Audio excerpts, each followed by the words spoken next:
Hello, ladies and gentlemen. Damian Nelson here with the Pro Wrestling Report for the first time on screen with Bill and Doug. It's a pleasure. We're here, as you see in the backdrop, the Reliant Park, Reliant Stadium, just in the foreground. WrestleMania 25, the 25th anniversary of WrestleMania is in the books. Your first WrestleMania for the two of you. Yep. My seventh. And I say, we talked a little bit before the taping here. I really enjoyed it. Awesome. Well, I feel like, there were certain elements to the show that are automatically entertaining. The pyro, the set, the theatrics. It's a huge production. Yeah, it's a huge production. It really shows, by going to Ring of Honor shows throughout the weekend, what the WWE really brings to the table as far as production for such a gigantic show. Yep. I've never seen such a big production value in my life. But, the ever-present but. Yes, but I feel like the main event of this show, and I feel like the overall predictability of this show, was right in front of your face. You pretty much knew exactly what was going to happen.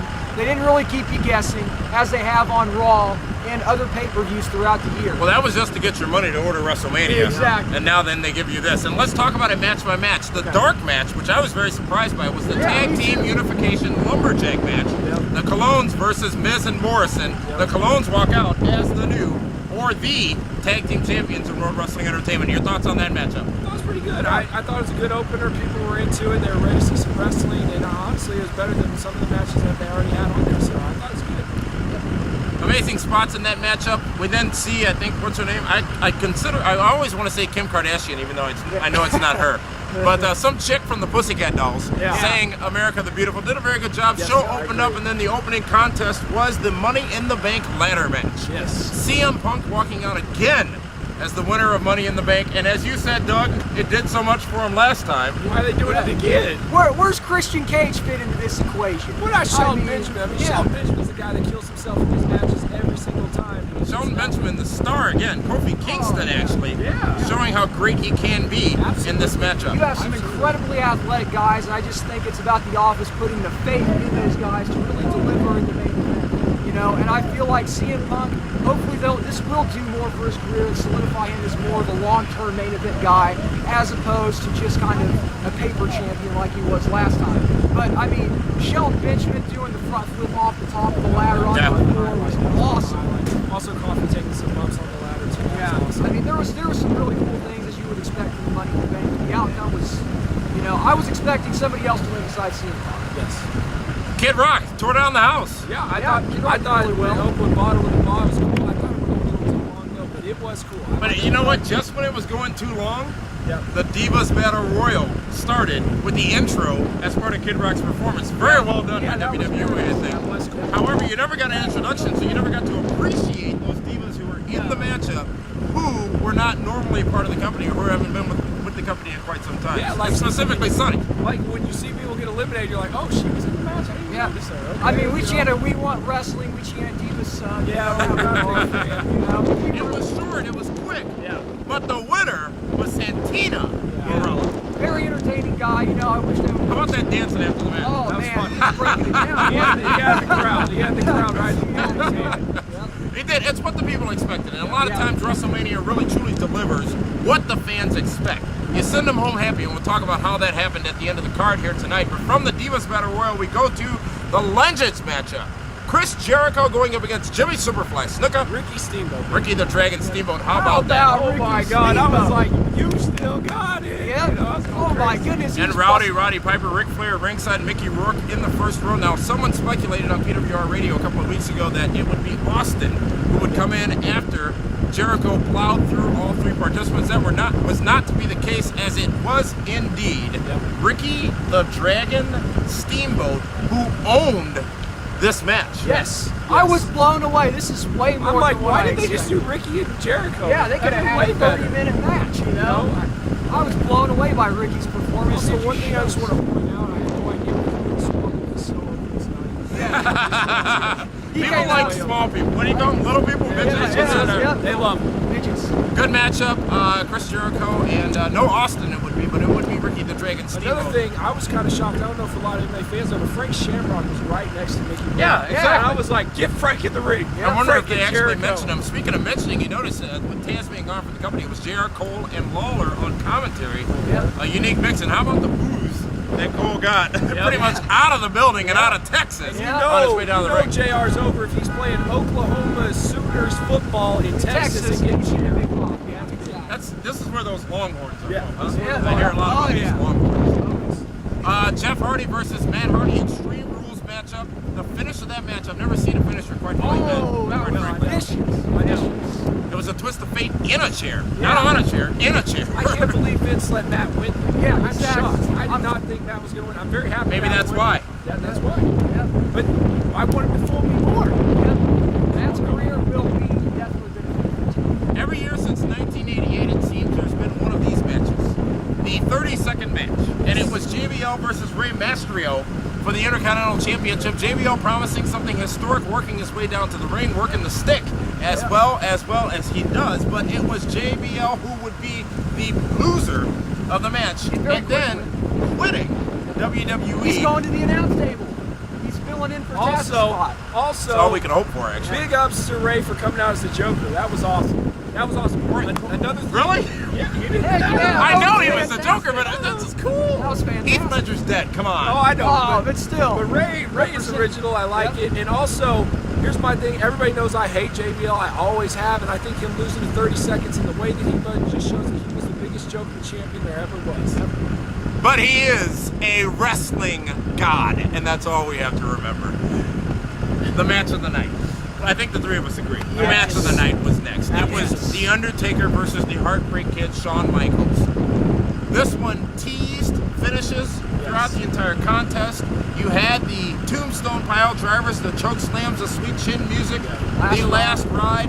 None of that was enough until it was the second tombstone that took Shawn Michaels out of the matchup. The Undertaker goes 17-0 at WrestleMania 25. What a match, guys. How about Shawn Michaels' entrance? When Shawn kicked out of the tombstone, the place went absolutely bananas. I mean, I thought there was no way that was I was on everybody's shoulders. We were high-fiving each other. It was awesome. like, there's a chance! Yep. And that was the good thing about this match. Either person could have won it. Now, you knew The Undertaker was going to win it because it made the most sense. But you really didn't know for sure. So either person could have walked out as the Mr. WrestleMania, I guess, since Santina's Mr. WrestleMania. When you go into the match, you're thinking 100% Taker's going to win. But when that match is going on and Shawn's kicking out too, so you're like, maybe 99% chance Taker's going to win. Shawn. Great match. Excellent match. I mean, and you knew it going into it. You knew that these two men would deliver, and they truly did deliver. Also, though, I was matchup. really worried about Taker, though. When he took the dive, I thought he totally got a concussion, and the match was finished. And I was like, well, because he missed the cameraman. Yeah, The cameraman didn't move Wait, up. I'm sorry. The cameraman wasn't in the right position when Shawn threw him into the way of the suicide dive by The Undertaker. But again, great matchup. Really the best match of the night so far. For sure. On WrestleMania 25. Now the two main events. Actually, I consider that one of the main events as well. But the following main events, it was for the World Heavyweight Championship. John Cena versus Edge versus The Big Show. Edge the champion, Vicky Guerrero back in the wheelchair, I'd have to say.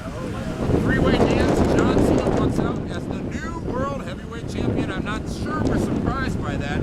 That match really had an interesting finish as John Cena getting the FU, I'll still call it that, on The Big Show. First time since WrestleMania was in 22 or 23. And then getting it on Edge on top of The Big Show, walking out as the new World Heavyweight Champion. You know, I thought it was cool. I knew it was going to be better than I expected, which it did. I thought it was better than the main event. I also thought that Cena's entrance was cool, especially it played his old music, which I used to be a fan of back in the day. He was the old rapper. Right, with was it the 99 MTV Video Music Awards when all the M&Ms came out? They did the same thing with John Cena. That was well done. Yeah, it was very nice. well done. How about Cena's leg drop from the second rope to the floor? That was on The Big Show. Also, and here's the thing though about John Cena. I have long said, and we haven't had the chance to discuss this, I have long said John Cena deserves a lot of respect. I agree. Because if he's good or if he's bad, he gives his all in that ring every time he has the opportunity. He is truly a company man, and I think tonight was another testament to that fact. I agree. This is our opinion of Cena. I think all the smart marks hate Cena because they blame him for what the WWE has become, and it really goes way back further. A money-making entity? Yeah. How dare them, bastards! I understand that, but I'm just saying, like, they've sold out, man. It's not the same anymore, and I think that the smart mark fans blame Cena for that. 72,744 Smart Mark fans in Reliance I Stadium. don't know Not if quite they're all as many as smart. last year. It wasn't a record for the building, but it was certainly a sellout.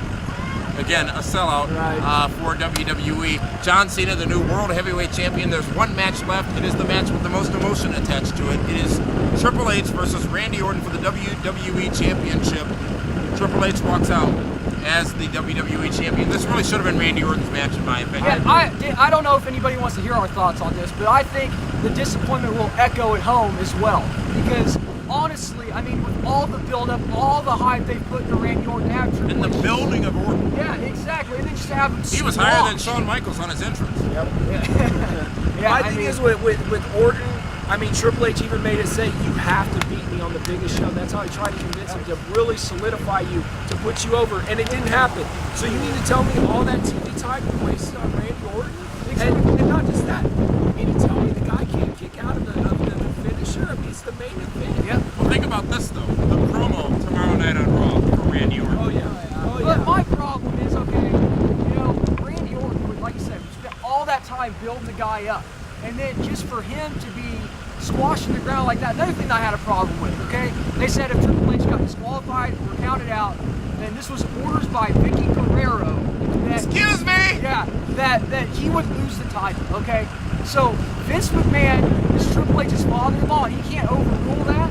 So when Triple goes to hit him in the head with the monitor, Bill, you're thinking too much. Yeah, It's I'm professional sorry. wrestling. You I'm can't sorry. think logically. I'm sorry. It's got to fit into the storyline nice and perfectly, like a cupcake in a cupcake hole in a... I'm The sorry. problem is since it's on TV, so they automatically throw that out there. To me, I just think that Triple H, he just went through the motion. I don't think he busted his ass in that No, match. I agree. I've seen him I go agree. crazy in matches like Mick Foley, Cactus Jack, and him at Royal Rumble.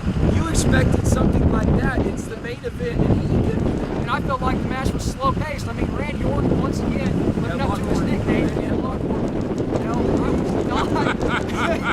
I was not. At First all time I've heard that, by the way. I guess I got to get on this internet a little more often and read about this stuff. But you know what? No, that match certainly didn't deliver. I will tell you, the first 90 minutes of WrestleMania, solid. Yeah. Extremely solid. And it sort of went downhill from there. The problem is, it felt like 4 hours. And if it were a good show, you guys were at the Ring of Honor show a couple of nights ago. If it were a good show, it would not feel like 4 hours. This show felt like 4 hours tonight. As a matter of fact, at 8 o'clock, I'm like, shit, we got 2 more hours of this. But again, I like the show. Don't get me wrong. I really like the show. It was good. It was entertaining, and I know we saw something memorable. I honestly think they should have considered putting HBK Taker in the main event. And after that match, the place was dead. And even Orton and Triple H, I mean, there were people that were chanting, we want camera, they weren't really caring about the match. The crowd was dead for the match a lot of time, and then finally it kind of picked back up. How about starting it out, though, with the RKO and the pedigree in that match early on? You rarely see finishers so early in a matchup that meant nothing. Now, again, it diminishes the value of the finisher, but it was something different. I mean, what if they save that at the end, and then he kicks out the RKO, and kicks out the pedigree, and then he hits him with the sledgehammer and the pedigree, and kicks out of that RKO. Then you've got the crowd in the palm of your hand, just like Shawn and Taker had. You know? I mean, because really, Shawn and Taker, it was amazing, but it started off with okay, and then the finishes, the false finishes, where you think it's over and it continues, that's where you get them. And with Triple H and Orton, you're like, man, I can't end like this. And it's like 1, 2, 3. And it was a dud. It was a dud. But it was what? also 9:56. By the way. Exactly. And that's rare for World Wrestling Entertainment to go so close to 10 o'clock on a pay-per-view. But overall, this show was really focused on the in-ring action. We didn't see much backstage. As a matter of fact, I don't remember anything we saw backstage. I was surprised by that, too. We saw the Hall of Fame inductees announce Stone Cold Steve Austin coming out, getting the tribute he deserves. That was awesome. I love, because I saw him, I was like, he's just walking out, and then all of a sudden I saw like a four-wheeler. Then he bolted, though, remember? They said his name, he's gone. And I was like, I just want to hear that glass break one more time, and him saying goodbye, I mean, it was pretty emotional But for me. the key, he never said a word. He never said a word tonight. All he did was get in. He did a little tribute with his good friend Jim Ross, but never said a word. And obviously the Hall of Fame getting their honors that they truly deserve. with Steamboat again. Yeah, unbelievable. What an amazing showing. And who knew? That's the thing. You didn't know No, I if he had still no idea. had it because he when's came the last time outside we seen and I him in was the like, ring? hey, he's not in bad shape. Yeah, Maybe he's yeah. gonna do. Not just that, Steamboat has said that he refused to continue wrestling because he just feels like he doesn't have it anymore. So I'm thinking this guy's fat, he's flabby, he has nothing left. Yep. And then all of a sudden he's freaking diving, Diving, doing all this busting other out stuff. arm I'm drags. like, I'm just like, did he take time alright. off? Did not miss a step. Gentlemen, match of the night for WrestleMania 25. Doug, we'll start with you. HBK Undertaker, unbelievable. I'm very thankful. If anything, after I leave tonight, I wasn't happy with the main event, but to see Shawn Michaels, who might be the greatest wrestler of all time, wrestle one of his best WrestleMania matches, it was unbelievable to be there live. I love the entrance. I know some people think it's hokey, but I thought it was unbelievable. Only the religious don't like it. Yeah, and I'm exactly. certainly not religious. No match of the night. HBK Taker, I mean, it was the crowd involvement, it was the false finishes, it was the overall feel of the match, the build-up, the payoff. I mean, it was fantastic. It was what the guys made in that ring. See, it doesn't matter to me who wins and who loses. That's second nature. It matters what they go out there and give to you in that ring. You know, the effort that they put out. And I feel like those guys put on the match tonight. I would have to agree. Undertaker versus the Heartbreak Kid Shawn Michaels certainly delivered, as you knew it would.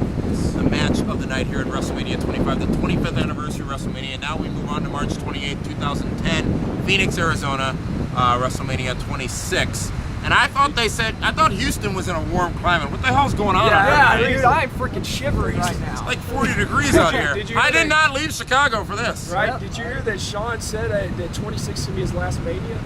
I did hear that recent Yeah. interview from Shawn Michaels. He's got to hang it up. Maybe him and Undertaker have another match because Undertaker can't go much longer either, and he really has to go out at Streak WrestleMania. needs to end. Can he go My 3 more streak. years and do 20 and 0? No. No. Someone's got to beat the guy at WrestleMania. And that can be his last match. Well, it should have been Orton a couple of years ago. Yep. It Oh, yeah. possibly could have been HBK tonight. None of it coming He'll lose to the fruition. Kozlov on SmackDown, though. How about using every person not booked on the card in the Lumberjack match? Yeah, Yeah, oh, I yeah. expected yeah, it. yeah. I I mean, they expected wanted to get their mugs on TV, so. Well, folks, we're going to have a lot more discussion about WrestleMania 25 tomorrow night on ESPN Radio, 540 ESPN, 10 o'clock p.m. right after Monday Night Raw. Bill and Doug will be on right at 11 o'clock p.m. Central Standard Time with Bill and Doug Uncut. Gentlemen, good to finally meet you here in Houston, Texas for WrestleMania 25. This is Pro Wrestling Report and the wrap-up of WrestleMania 25. I'm going to go and find a jacket. And thank you so much for tuning in. We'll see you Monday night, tomorrow night, for 540 ESPN and the Pro Wrestling Report. So long, everyone.